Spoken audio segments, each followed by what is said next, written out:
ఓం అజ్ఞానతిమిరాంధస్య జ్ఞానాంజనశలాకయా చక్షురున్మిళితం येन తస్మై శ్రీగురవే నమః. శ్రీచైతన్యమనోభీష్టం స్థాపితం येन భూతలే స్వయం రూపः కదా మహ్యం దదాతి స్వపదాంతికం. వైరాగ్యవిద్యా నిజభక్తియోగా శిక్షార్థమేకः పురుషः పురాణः శ్రీకృష్ణచైతన్యశరీరధారి కృపాంబుధేర్యస్తం అహం ప్రపద్యే. నమో విష్ణుపాదాయ గౌరప్రేస్థాయ భూతలే శ్రీమతే భక్తిప్రపన్నతీర్థ గోస్వామి నామినే. శ్రీరూపానుగ సారస్వత శ్రీధర నగతా సన్నిహితం త్వాం నవద్వీపధామ సేవానిష్టం దివ్య సద్గుణాన్ భూషితం పతితానాం విమోచనాయ కృష్ణనామామృతప్రదాయకం వందే తం భక్తి ప్రపన్నతీర్థం శ్రీ గౌరకృష్ణ ప్రేమప్రదం. జయ శ్రీకృష్ణ చైతన్య ప్రభు నిత్యానంద శ్రీ అద్వైత గదాధర శ్రీవాసది గౌరభక్తవృంద. హరే కృష్ణ కృష్ణ కృష్ణ హరే హరే, హరే రామ రామ రామ హరే హరే. ఇప్పుడు యుద్ధం అయిపోయింది, శ్రీరామచంద్రుని పట్టాభిషేకం అయిపోయింది, సీతమ్మ తల్లి రాముడి దగ్గర ఇప్పుడు ఉంటున్నారు. ఇక్కడ ఒక వివాదాస్పదమైనటువంటి ఘట్టన జరుగుతుంది. అంటే రాముడు సీతమ్మని విడిచిపెట్టాల్సి వస్తుంది. సీతమ్మని విడిచిపెట్టడం అనేది ఆయన త్యాగా గుణాన్ని చూపించడం కోసమా, లేకపోతే సీతమ్మ తల్లిని బాధితురాలుగా చేసిన వాడు శ్రీరామచంద్రుడు అనిపించుకోవడానిక? ఏది సత్యమో అన్న విషయాన్ని మనం తెలుసుకుందాం ఈరోజు. రామాయణంలోని అన్నిటికన్నా మనకి చాలా చాలా బాధ కలిగినటువంటి ఘటన ఏమైనా ఉంటే అది సీతమ్మను రాముడు విడిచిపెట్టడం. అత్యంత వివాదాస్పదమైనటువంటి ఘట్టం ఏదైనా ఉంటే అది సీతమ్మని రాముడు విడిచిపెట్టడం. అంటే ఒక నింద కారణంగా సాధారణంగా ఉండేటటువంటి భార్య కాదు, గర్భిణీగా ఉండే భార్యని ఒక వ్యక్తి వదిలివేయటం వల్ల అది నైతికంగా తప్పుగా అనిపిస్తుంది కదా, అది చాలా తప్పుగా అనిపిస్తుంది. మరి ఇందులో నిజం ఏంటి అన్న విషయాన్ని తెలుసుకుందాం. 4 విషయాలు చెప్పుకుందాం. మొదటిది త్యాగం గురించి మాట్లాడుకుందాం. రాముడు తన కీర్తి ప్రతిష్టల గురించే అతిగా ఆలోచించేవాడు కానే కాదు ఎప్పుడూ కూడా. ఆయన ప్రతిష్ఠ కోసం సీతమ్మని అడవులకు పంపించారని కొంతమంది భావిస్తూ ఉంటారు. లేదా ఇంకొంతమంది అంటారు తన పైన ఎప్పటికీ కూడా మచ్చపడే ఉద్దేశం ఆయన కలిగింది కాబట్టి సీతమ్మని వదిలేశారని అంటారు. ఒకవేళ అంటే భగవంతుడి గురించి మాట్లాడేటప్పుడు మనకు కూడా ఒక్కొక్కసారి విచక్షణ జ్ఞానం ఉండదు. భగవంతుడి లేరులో అర్థం చేసుకునేటంత గొప్ప తెలివితేటలేం మన దగ్గర లేవు. ఏదైనా మనం ముందు అర్థం చేసుకోవాలంటే భగవంతుడు మన నేర్పించినటువంటి గుణాల్ని గుర్తు చేసుకుంటూ దాన్ని మాత్రం మనం పాటించాలి.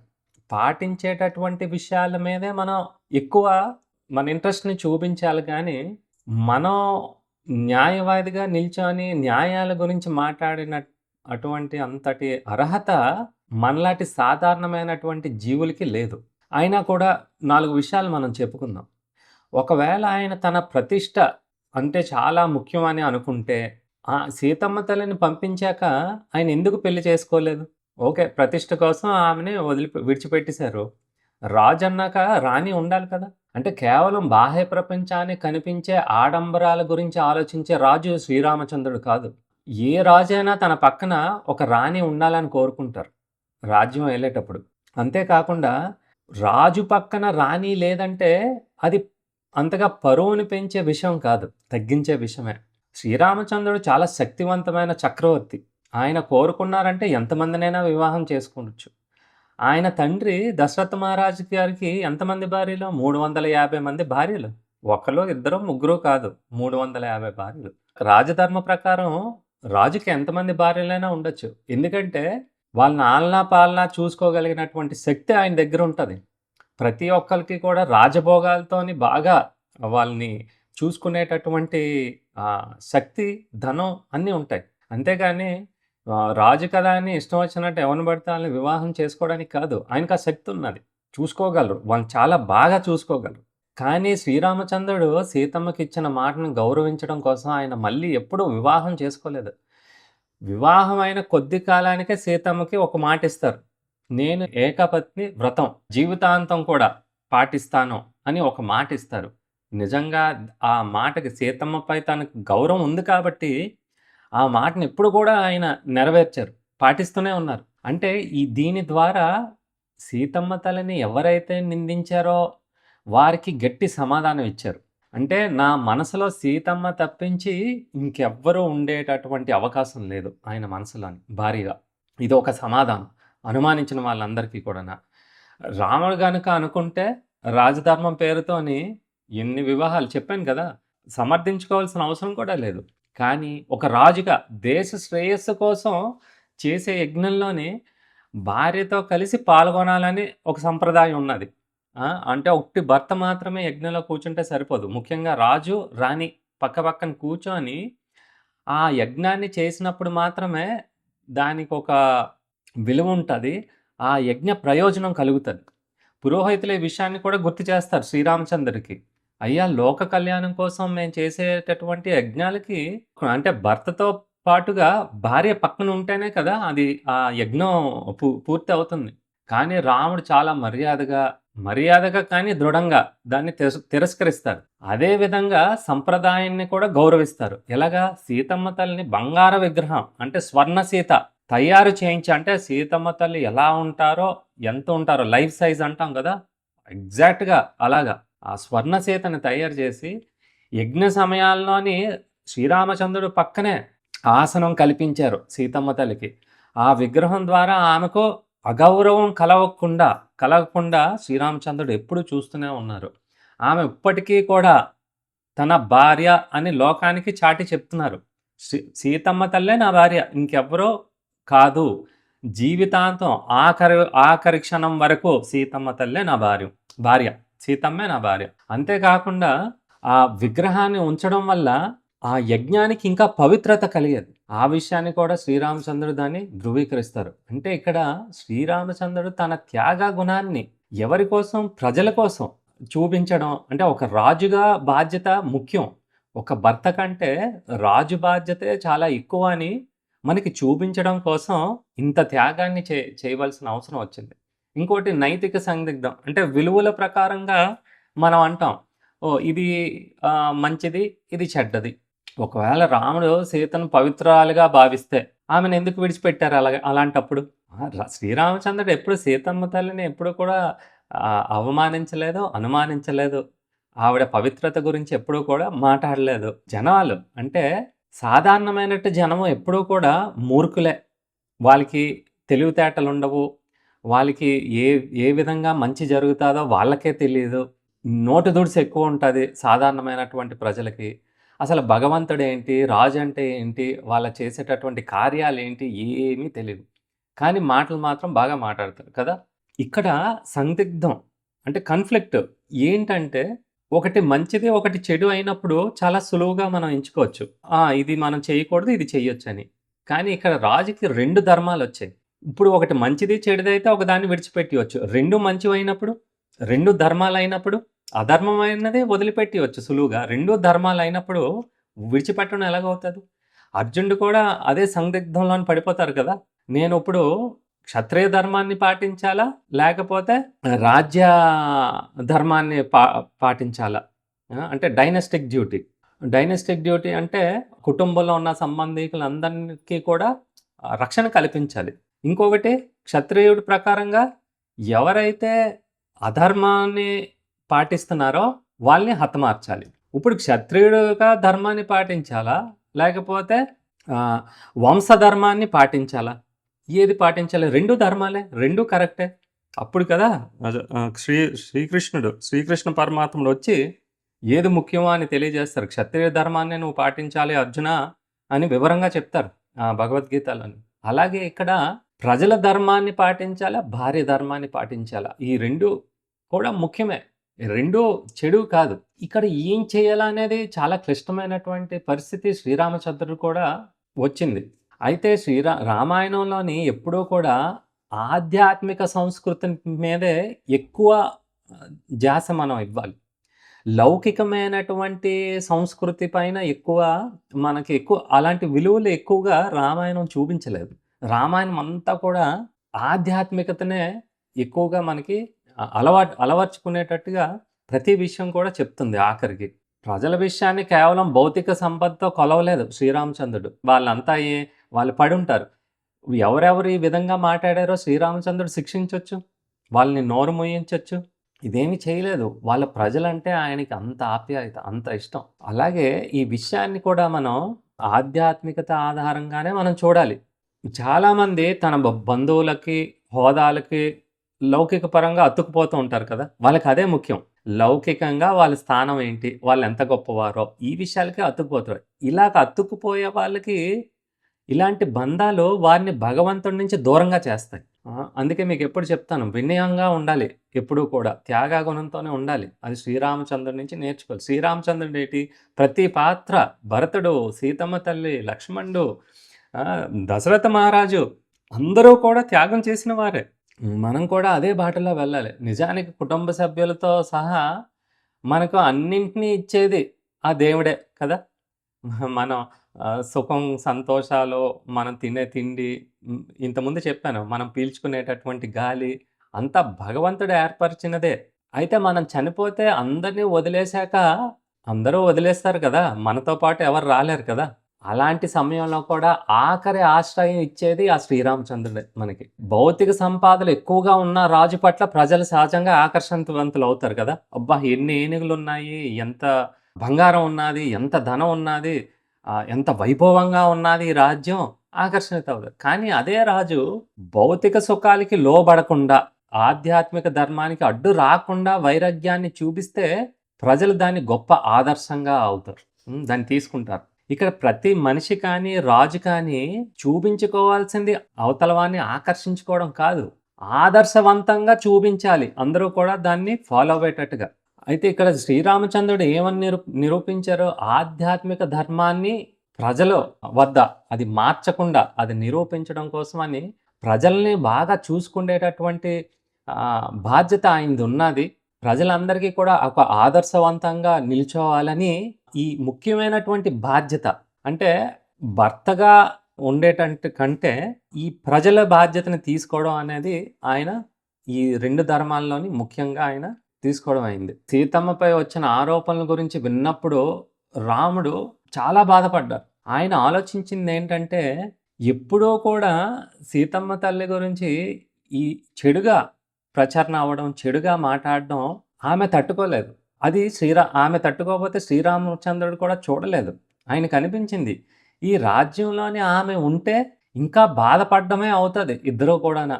ప్రజల్లోని ఎప్పుడూ కూడా చెడు ఉద్దేశం అనేది ఎప్పటికీ ఉండిపోతది. దాంతోనే బతుకుతారు. దాన్నెప్పుడు వ్యక్తపరిచినప్పుడల్లా కూడా సీతమ్మ తల్లి ఇంకా ఇంకా ఎంతో బాధపడతది. ఇలా జరగకూడదని ఆయన ఆలోచించారు. అంటే రాజుగా ప్రజలకు వైరాగ్యాన్ని కూడా నేర్పిస్తున్నారు. సీతమ్మ అపవిత్రాలు అని ప్రజలందరూ నమ్మినప్పుడు రాముడు ఆమెను తనతో ఉంచుకున్నట్టయితే చూడు రాజుకి తన భార్య పైన ఎంత వ్యామోహం ఉన్నదో అని అనుకొని వాళ్ళు కూడా అదే రకమైనటువంటి వ్యామోహాన్ని పెంచుకొని అక్కర్లేనటువంటి బంధాలని వదులుకోవాల్సిన అవసరం లేదని ప్రజలు కూడా భావిస్తారు. అది ఆ తప్పుల్ని కూడా సమర్థించుకునేటటువంటి అవకాశాన్ని ఇస్తారని చెప్పి అలాంటిది జరగకూడదు ఆ బంధాల మధ్యనని చెప్పి నిజానికి సీతమ్మ ఎప్పుడూ అపవిత్రం కాలేదు. అది సాధ్యమే కాదు. ఆమె స్వచ్ఛందంగా రావణ దగ్గరికి వెళ్ళలేదు కదా!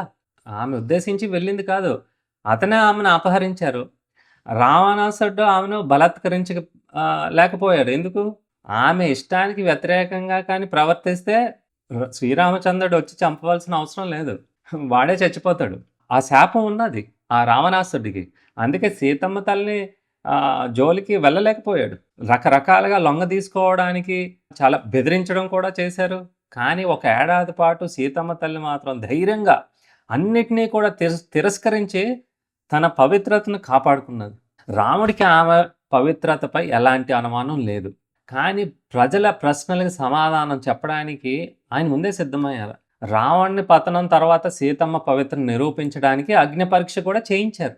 ఆమె పవిత్రత వల్ల ఆ అగ్ని నుండి క్షేమంగా బయటకు వస్తారు. అంటే ఆ పరీక్ష తర్వాత పోనీ అక్కడితో ఆగలేదు. ఆ పరీక్ష తర్వాత బ్రహ్మదేవుడితో సహా దేవతలందరూ కూడా ఆమె స్వచ్ఛమైనటువంటి స్వభావాన్ని ధృవీకరించి అందరూ కూడా చాలా కీర్తిస్తారు దాన్ని. ఇదంతా కూడా అక్కడ ఉండే జనం చూస్తారు. అంటే ఈ సాధారణమైనటువంటి ప్రజలు చెప్పాను కదా బుర్ర తక్కువ వాళ్ళకి. అప్పుడు బుర్ర తక్కువగానే ఉంటారు. ఇప్పుడు బుర్ర తక్కువగా ఉంటారు. అందుకే ఎప్పటికప్పుడు భగవంతుడు రకరకాల అవతారాల్లోని, లేకపోతే ఎంతోమంది ఆచార్యుల్ని ఇలాంటి ప్రదేశానికి పంపించి మనలో ఉండేటటువంటి చెడు ఉద్దేశాల్ని, చెడు మనస్తత్వాన్ని మార్చడం కోసం అంత వాళ్ళు రిస్క్ తీసుకొని వస్తున్నారు. పోనీ ఇప్పుడు శ్రీరామచంద్ర అది కాదంటే వినేటట్టు లేరు. అదే కదా! రామాయణంలో శ్రీరామచంద్రుడు ఇగో నా దగ్గరికి చేరుకోవాలంటే చాలా వివరణగా మీరు ఇలా ఉండాలి. మీ ప్రవర్తన ఇలా ఉండాలి. మీ ఉద్దేశాలు ఇలాగుండాలి. మీరు ఇలాంటి గుణాల్ని పెంపొందించుకోవాలి. నా దగ్గరికి మీరొచ్చేస్తారు. సంతోషంగా ఉండొచ్చని చెప్పినా కూడా మూర్ఖుల్లాగా ఆయన చెప్పిందేది కూడా మనం పాటించట్లేదు. కథలాగా వినడానికి చాలా ఆనందంగా ఉంటది. ఆ కథలో శ్రీరామచంద్రుడు చెప్పినటువంటిది పట్టుకొని అది పాటించడానికి మాత్రం చాలా కష్టం. కష్టానికి ముందు అవన్నీ గుర్తుండాలి కదా మనకి. అంటే గుర్తు కూడా ఉండట్లేదనమాట. ఉండట్లేదంటే ఎంత తెలివి తక్కువ వాళ్ళం మనం. మన తలకాయ ఎంతున్నది? ఇంతున్నది. అందులో గుజ్జు ఇంకా చాలా కొద్దిగా. ఏం పని చేస్తది చెప్పండి? కానీ అంత చిన్న గుజ్జుతోని భగవంతుడిని భగవంతుడిని మనం ప్రశ్నించడం. శ్రీరామచంద్రుడిని ప్రశ్నించడం మనం. వాళ్ళకి సీతమ్మ తల్లికి, రాముడికి ఎటువంటి వివాదం లేదు. వాళ్ళిద్దరి మధ్యన ఎటువంటి భేదం లేదు. కానీ మనం సృష్టిస్తాం. అది వాటి జోలికి మనం ఎక్కువ వెళ్ళకూడదు. వెళ్ళిన ఆచార్యుల ద్వారా మనం ఆ విషయాన్ని అర్థం చేసుకోవాలి. అయితే ఇలా దేవతలు, బ్రహ్మదేవుడు అందరూ కూడా ఆమెని ధృవీకరించి, కీర్తించి ఇంత జరిగినా కూడా ఇంకా జనం అనుమానిస్తున్నారు. ఇంకా రాముడు ఒప్పించలేరని ఆయనకి అర్థమైంది. వారిని శిక్షిస్తే కక్ష సాధిస్తున్నారని భావిస్తారు. ఆయనకి శిక్షించడానికి కూడా ఇష్టం లేదు ఆయన ప్రజలకి. అందుకే రాజుగా తన వైరాగ్యాన్ని చాటుకోవడానికి సీతమ్మ తల్లిని విడిచిపెట్టడమే సరైనదని ఆయన నిర్ణయించుకున్నారు. అంటే ఒక గొప్ప త్యాగ బుద్ధితోని భర్త కంటే రాజు బాధ్యతే ముఖ్యమని భావించి ఆమెని అడవులకు పంపారు. అయితే భర్తగా తన బాధ్యతని ఆయన పూర్తిగా వదలలేదు. గుర్తుపెట్టుకోండి. సీతమ్మని బహిష్కరించలేదు. అది చాలా తప్పుడు మాట. ఆ మాట మనం ఉపయోగించకూడదు. సీతమ్మ తన రాజ్యంలోనే ఉన్నది. సీతమ్మ తన రాజ్యంలోనే ఉండటం వల్ల పరోక్షంగా ఆమె రక్షణ బాధ్యతను రాజుగా ఆయనే చూసుకున్నారు. శ్రీరామచంద్రుడే చూసుకున్నారు ఆమె రక్షణ కూడా. బాధతో ఉన్న లక్ష్మణ్ రాముని నిర్ణయాన్ని ఈ సీతమ్మ తల్లికి చెప్తారు. అంటే లక్ష్మణుడికి ఈ విషయం రాముడు స్వయంగా చెప్పలేక లక్ష్మణుడి చేత చెప్పిస్తారు. ఆయనకి మరి చేయలేరు, ఆ పని చేయలేరు. అంత బాధ ఆయనకి. లక్ష్మణుడు చెప్పిన వెంటనే సీతమ్మ తల్లి కుప్పకూలిపోతది అక్కడ. ఈ మాటను ఎప్పుడైతే వింటారో. కానీ దాని నుంచి త్వరగా తేరుకొని తన భర్త అయిన శ్రీరామచంద్రుని మనసుని అర్థం చేసుకొని, ఇది చాలా కఠినమైనటువంటి త్యాగం. శ్రీరామచంద్రుడు త్యాగం చేస్తున్నారు. నా వంతుగా నా పాత్రను నేను దీన్ని స్వీకరిస్తాను. నేను కూడా ఆయన త్యాగంలో సగభాగంగా పంచుకుంటాను. ఇది భార్య అంటే. భర్త త్యాగం చేస్తున్నాడంటే నాకెందుకు? ఆయన ఏదో కష్టపడతారు.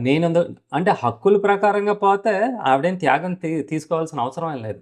పోనీ ఆయన నుంచి దూరంగా ఉండాలన్నా అడవుల దగ్గరికి ఏం వెళ్ళిపోవక్కర్లేదు. ఆవిడకి వేరే భవనాన్ని ఇచ్చి ఆమెకి ఆ ప్రదేశం ఇవ్వచ్చు. అయితే సీతమ్మ తల్లి మాత్రం రాముడి పైన చిన్న ద్వేషం కూడా పెంచుకోలేదు. అంటే వాళ్ళకి బాగా అర్థమవుతది. మరి అలాంటప్పుడు మనకెందుకు ఈ విషయంలో రాముడి పైన ద్వేషం? సీతమ్మ తల్లికి మనకి సీతమ్మ తల్లి అంటే అంత ఇష్టమైనప్పుడు, సీతమ్మ తల్లికి లేని ద్వేషం మనకెందుకు రాముడి మీద? సీతమ్మ తల్లిని మనం ఫాలో అవ్వాలి. ఆవిడ ఏవైతే గుణాలు చూపిస్తున్నారో, ఆ గుణాలన్నిటిని కూడా మనం కూడా పెంపొందించుకోవాలి మన జీవితంలోని. ఇంకొక విషయం ఏంటి తెలుసా? సీతమ్మ తల్లి కుమారులకి లవకుశ ఇద్దరు కుమారులకి తండ్రి పైన ఒక్కసారి కూడా తప్పుడు అభిప్రాయం కలగకుండా పెంచింది చూడండి. ఇప్పుడు చాలామంది సింగిల్ మదర్ అనేసి గొప్పగా చెప్పుకుంటారు కదా! అంటే ఆ భర్త వదిలిపెట్టేసాడు, పిల్లలు చూసుకునే బాధ్యత నాదే, నేనే ఉద్యోగం చేస్తున్నాను, మీ నాన్న వదిలిపెట్టి వెళ్ళిపోయాడు, అలా ఇలా ఇంక మరి దానికి ఒక అంతం ఏమి ఉండదు. అలాగేం చేయలేదే. బాధ్యతను స్వీకరించారు ఆమె. అయితే ఇప్పటి తరంలాగా బతుకు తెరువు కోసం ఆమె ఏమీ పోరాడలేదు. ఒంటరిగా ఏం పోరాడలేదు. శ్రీరామచంద్రుడు ఏం చేశారు? వాల్మీకి ఆశ్రమంలో విడిచిపెట్టమన్నారు. అక్కడ ఆవిడ ఎంత సంతోషంగా, ఎంత హాయిగా ఉన్నారు ఆశ్రమంలో. మునిపత్నులు ఆమెను కంటికి రెప్పలా చూసుకున్నారు. అంటే ఒక తల్లా? ఇద్దరు తల్లులా? ఎంతమంది తల్లులు సీతమ్మ తల్లిని అంత జాగ్రత్తగా చూసుకున్నారు. అది ఎంత రాజ్యంలో ఉంటే కుదురుతది, అంత ప్రేమతోని చూసుకునేది. ఎంత గొప్ప అవకాశం సీతమ్మ తల్లికి వాల్మీకి ఆశ్రమంలో ఉండడం కదా! అందుకే ఎప్పుడూ కూడా సీతమ్మని బహిష్కరించారు అని అనకండి మీరెప్పుడు గూడాను. అది చాలా తప్పు మాట. ఎవరైనా అన్నా కానీ వాళ్ళు నోరు మూయించాలి మీరు. రాజ్యానికి దూరంగా పంపారంతే. ఇది ఈ మాట అనొచ్చు. శ్రీరామచంద్రుడు సీతమ్మ తల్లిని రాజ్యానికి దూరంగా పంపారు. అంతేగాని బహిష్కరించడం అంటే రాజ్యానికి బయట. బహిష్కరించడం అంటే వాళ్ళనెవరు పట్టించుకోకపోవడం, వెలివేయడం. శ్రీరామచంద్రుడు సీతమ్మ తల్లిని ఏమి వెలివేయలేదు, బహిష్కరించలేదు. వాల్మీకి ఆశ్రమం దగ్గర చాలా భద్రత కూడా శ్రీరామచంద్రుడే కల్పించారు. ఎందుకంటే అది కూడా ఆయన రాజ్యంలోకే వస్తది. అడవిలో ఉన్నా కూడాను. ఆమెకి ఆహారంతోనేమైనా ఇబ్బందయిందా? జీవించడం కోసం ఏమైనా కష్టాలు పడ్డారా? ఏమీ లేదు. ఆశ్రమంలో అన్నీ కూడా బాగా సమకూర్చారు. ఇంకొక విషయం అంటే ఈ ఘటన వెనుక ఒక పూర్వజన్మ కారణం కూడా ఒకటి వాల్మీకి రామాయణంలోని వివరించారు. అది మీకు చెప్తాను. విష్ణువు, లక్ష్మి విడిపోవాలని ఒక పురాతన శాపం ఉన్నది. చూడండి, విష్ణువు, లక్ష్మి విడిపోవడం ఎంత కష్టం అది. ఒకసారి ఏమవుతదంటే రాక్షసులు భృగు మహర్షి భార్య అయిన ఖ్యాతి ఆమె దగ్గరికి వచ్చి దాక్కుంటారు. ఆమెని వేడుకుంటారు, మమ్మల్ని రక్షించండి, మమ్మల్ని కాపాడండి అని. ఆమె వాళ్ళకి ఆ మాట ఇస్తది. ఆ శరణాగతి ఆమె దగ్గర పొందినటువంటి రాక్షసులకి ఆదుకుంటానని ఆమె ఒప్పుకొని దేవతలు కూడా వచ్చి ఎంత కోరినా కూడా వారిని అప్పగించదు కదా! ఆమెకు మాయాశక్తిని ఉపయోగించి ఎదురుదాడి చేస్తది. కానీ విష్ణువు లోక కళ్యాణం కోసం ఆయన సుదర్శన చక్రం వదిలిపెడతారు. సుదర్శన చక్రం ఎవరు దాన్ని ఎదిరించే అవకాశం లేదు. వెంటనే ఆ సుదర్శన చక్రం ఆమెని వధిస్తది. వధిస్తే దీన్ని భృగు మహర్షి ఆగ్రహిస్తారు. మరి అంతే కదా!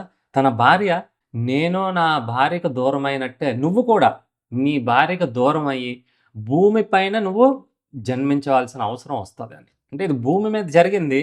సో, ఆ లోకం నుంచి మళ్ళీ ఇక్కడ ఈ భూమి మీద పుట్టాలి. ఇదంతా కూడా శ్రీరామచంద్రుడు లేలే. ఆయన ప్రమేయం లేకుండా ఇవన్నీ ఎందుకు జరుగుతాయి? విష్ణువుని శపించడం ఏంటి? ఎవరైనా అసల నమ్ముతారా? భగవంతుడైన రాముడికి శాపాలేమైనా వర్తిస్తాయా? వర్తించవు. శ్రీరామచంద్రుడికి, భగవంతుడికి ఇవన్నీ వర్తించినట్టయితే ఆయన భగవంతుడు ఎందుకు అవుతారు? వీటిలన్నిటికీ అతీతంగా ఎలా ఉంటారు? కుదరదు. కానీ కేవలం భృగు మహర్షిపై గౌరవంతో ఆయన దాన్ని స్వీకరించారు. చూడండి, శాపాన్ని స్వీకరించారు. శాపం ఆయన్నేమి తాకలేదు, భగవంతుడినేం తాకలేదు. ఈ విధంగా ఇలాగ విష్ణువు, లక్ష్మి అంటే శ్రీరామచంద్రుడు, సీతమ్మ తల్లి విడిపోవలసినటువంటి అవసరం పడింది. అంటే ఆ శాపాన్ని కూడా ఋషి చెప్పింది నిజం చెయ్యాలి కాబట్టి దాన్ని స్వీకరించారు. కాబట్టి ఈ విధంగా శ్రీరామచంద్రుడు, సీతమ్మ తల్లి విడిపోయారంటే మన భౌతిక ఆలోచనతో విడిపోయారని అనుకోకండి. దీన్ని విరహ భక్తి అంటారు. విరహ భక్తి అంటే భక్తిలో అన్నిటికన్నా ఉత్తమమైనది, అన్నిటికన్నా అతీతమైనటువంటిది భక్తిలోనే. అంటే ఇది ఎలా ఉంటుందంటే ఒక తల్లి కూతురు అంటే దాంతో పోల్చి చెప్పడం అనేది కాదు, మీకు అర్థం అవడం కోసం మాత్రమే చెప్తున్నాను. అలాంటిదని కాదు, ఇది చాలా చాలా గొప్పది. ఇది అర్థం అవ్వాలంటే చాలా సాధన చేయాలి.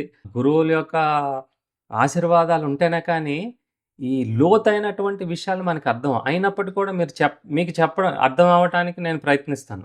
ఒక తల్లికి, బిడ్డకి ఉండేటటువంటి ప్రేమ అన్నిటికన్నా ఉన్నతమైనది ఈ లోకంలోని. దానికి మించింది ఏది కూడా లేదు. అన్ని శాస్త్రాలు చెప్తున్నాయి.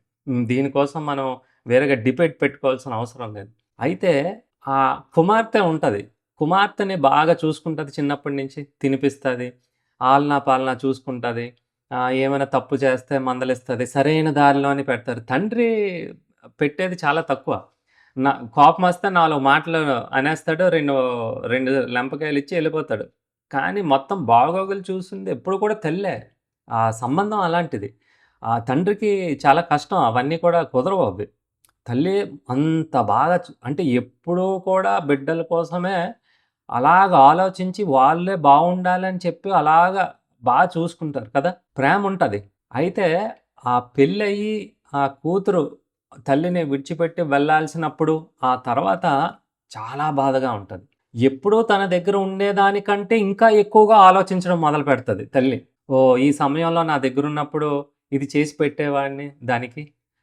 దా ఇలాగుంటే నచ్చుతది, అలాగుంటే దానికి నచ్చదు.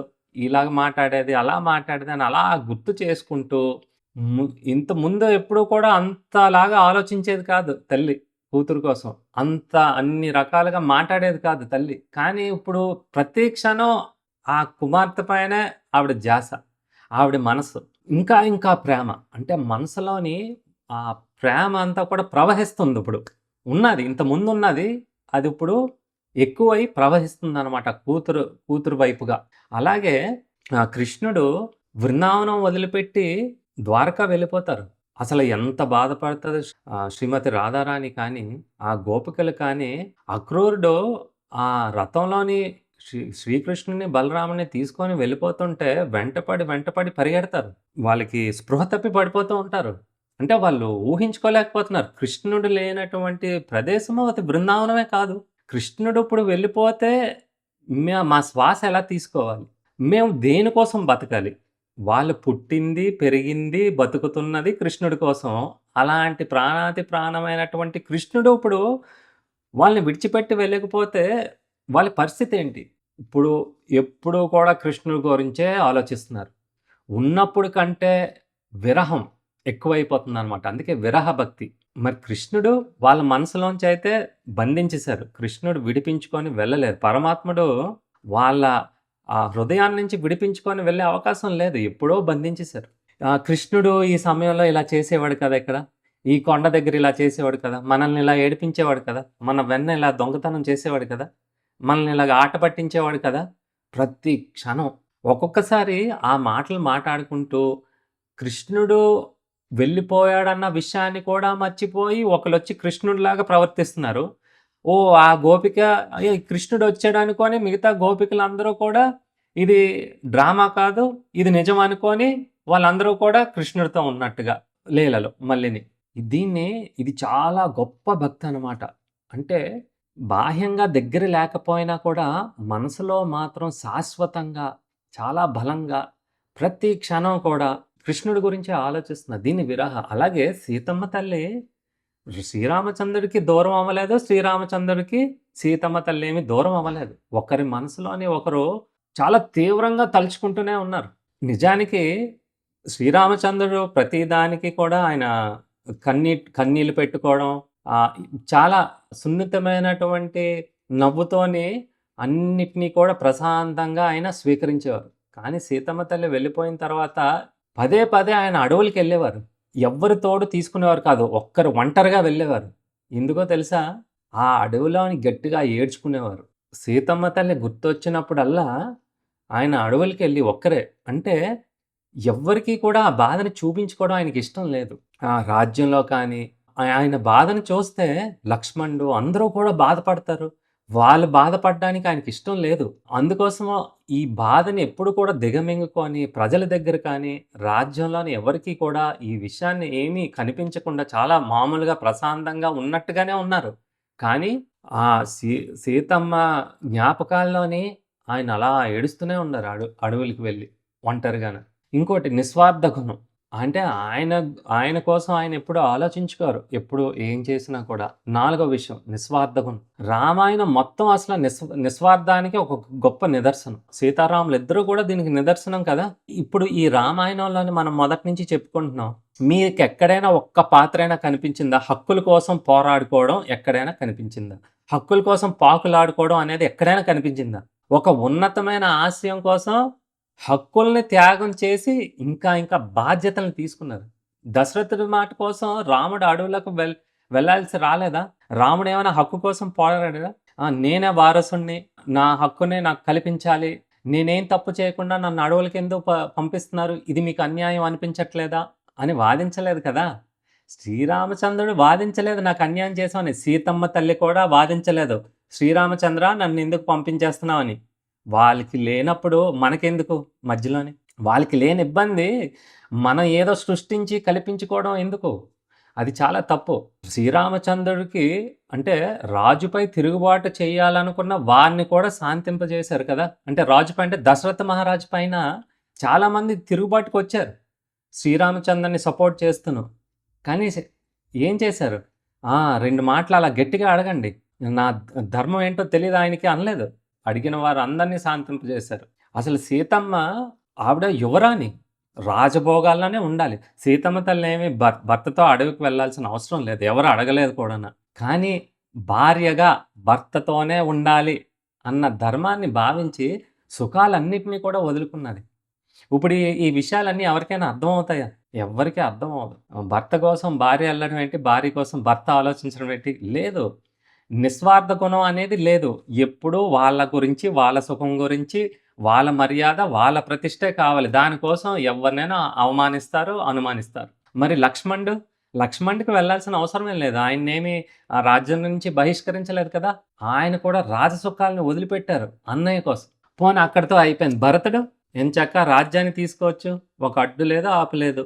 కానీ భరతుడు రాజ్యంలోనే ఉన్నాడు. కానీ రాముడి పాదుకుల్ని సింహాసనం పైనుంచి ఆయన అక్కడ కూర్చోలేదు. నగరానికి బయట ఒక మునిలాగా ఆ బట్టలవి కూడా రాజులేసుకునే బట్టలు కాదు.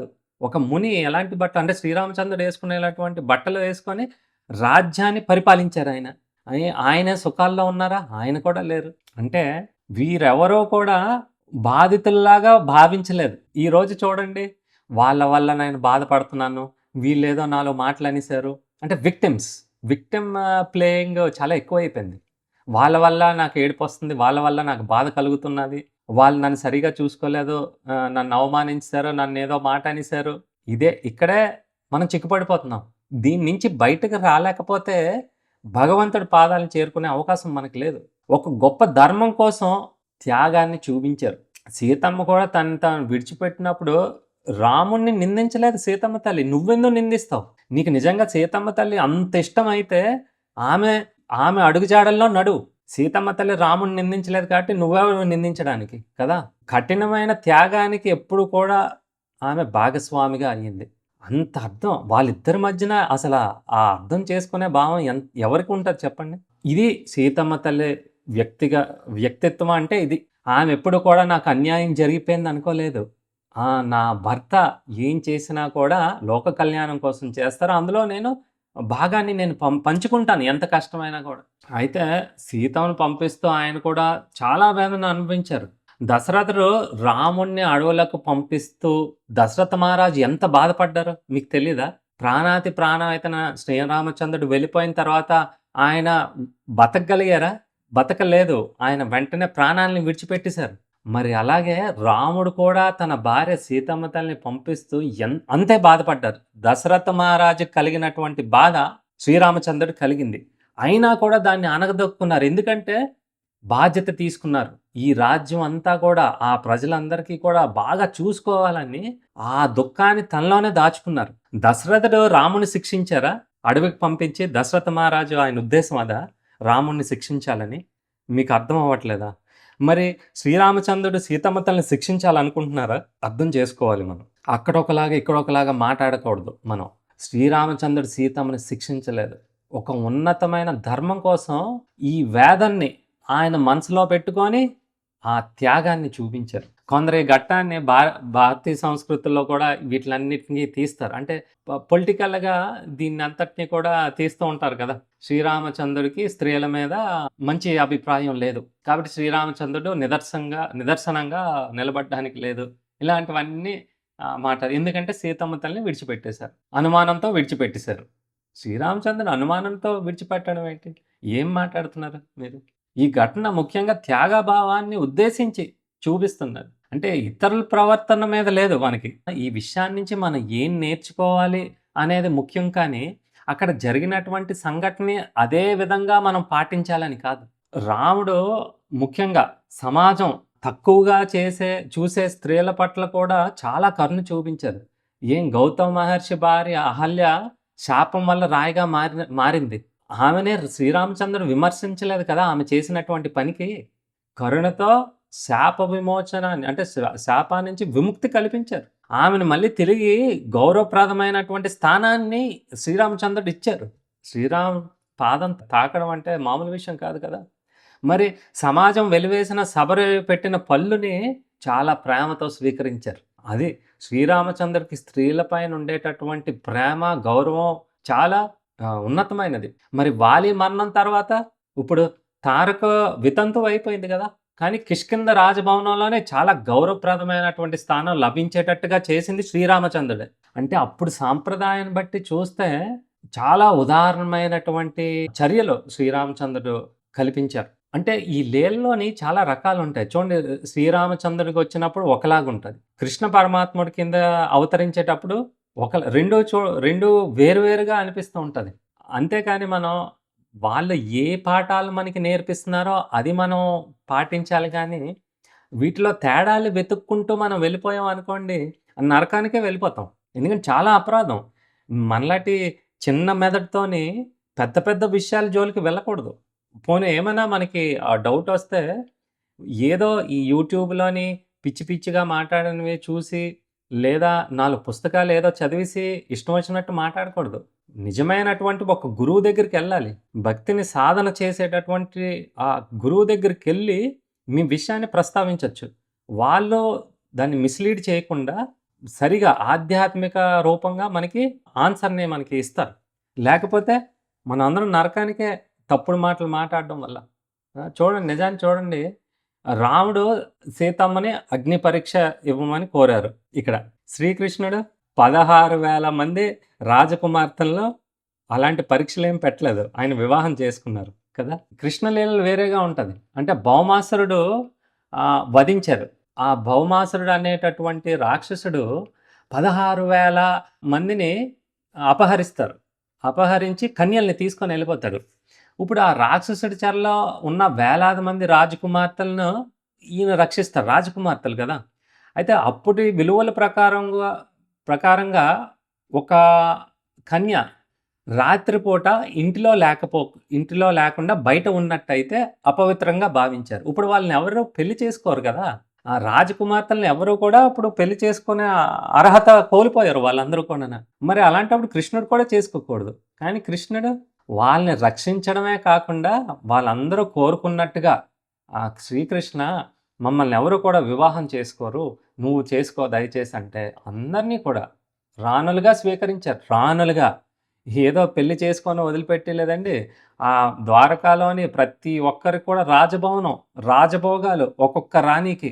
ఎవరి వల్ల చేతనవుతది ఇలాంటివి? చేతనవ్వదు.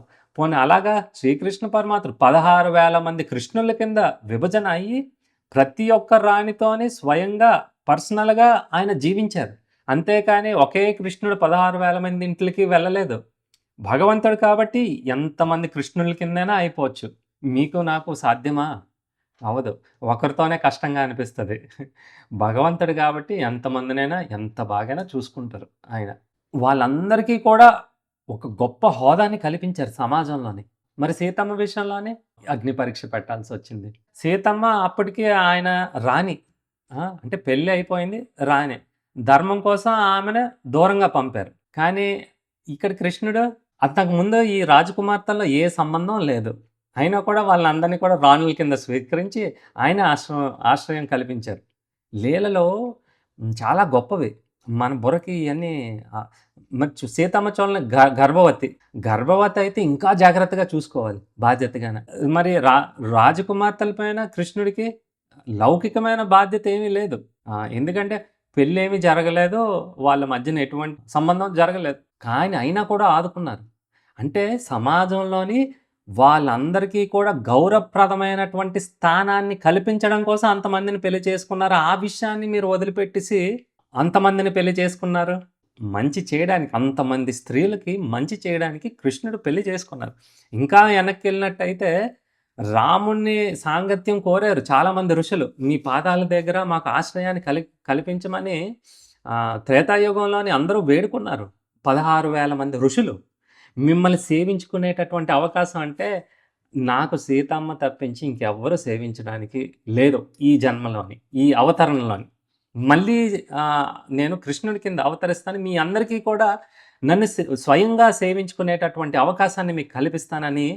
అంతకన్నా గొప్ప అవకాశం అంటే భార్య భర్తని సేవించుకునేటంతగా అంతకన్నా గొప్ప సేవ ఉండదు కదా!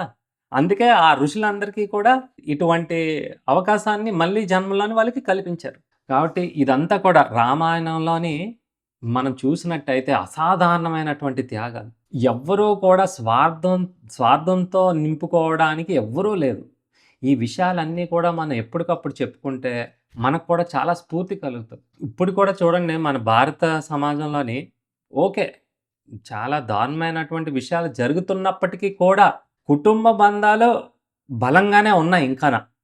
చెప్పాలంటే మిగతా పాశ్చాత్య దేశాలు, మిగతా దేశాల కంటే చూసుకున్నట్టయితే మన భారతదేశంలోని బంధాలు బలంగానే ఉన్నాయి. దృఢంగానే ఉన్నాయి. అంతేకాని పాశ్చాత్య దేశంలోని పాపం పిల్లలకి తెలీదు. ఎవరి తండ్రో తెలీదు, ఎవరి తల్లో తెలీదు. 5, 6 పెళ్ళిళ్ళు అయిపోతున్నాయి. మళ్ళా డీఎన్ఏ టెస్ట్ చేసుకోవాలి. ఎవర్రా బాబు నా తల్లి, ఎవర్రా బాబు నా తండ్రి అని. అంత కన్‌ఫ్యూజనే. అట్‌లీస్ట్ అలాంటి పరిస్థితి ఇంకా మనకు రాలేదు కదా! అందుకని ఇప్పటి నుంచి కూడా సీతమ్మను రాముడు వదిలివేయడాన్ని అది త్యాగంగా చూడండి. అత్యున్నతమైనటువంటి త్యాగం ఉంది. వ్యక్తిగత సుఖం కోసం వాళ్ళు చూసుకోలేదు. ఒక ఆదర్శం కోసం వాళ్ళిద్దరూ కూడా నిల్చున్నారు. ఇద్దరు కలిసి నిల్చున్నారు మర్చిపోకండి. సీతమ్మ తల్లి వేరు, శ్రీరామచంద్రుడు వేరు కాదు. ఇద్దరు కలిసి నిర్ణయం తీసుకునేటటువంటి విషయం ఇది. అంటే భార్యాభర్తలిద్దరూ కూడా నిస్వార్థ భావంతో ఉండటం అనేది తరతరాలకి నిలిచిపోయి ఒక గొప్ప పాఠం. మన జీవితంలో కూడా భార్యాభర్తలు ఇద్దరూ కూడా ఇలా కలిసి ఉండాలనేసి, ఇలా కలిసి అర్థం చేసుకోవాలని, ఒకరి కోసం ఒకరు త్యాగం చేసుకోవాలి. అందులోనే సంతోషం ఉంటదన్న విషయాన్ని కూడా మనకి ఇక్కడ చెప్తున్నారు.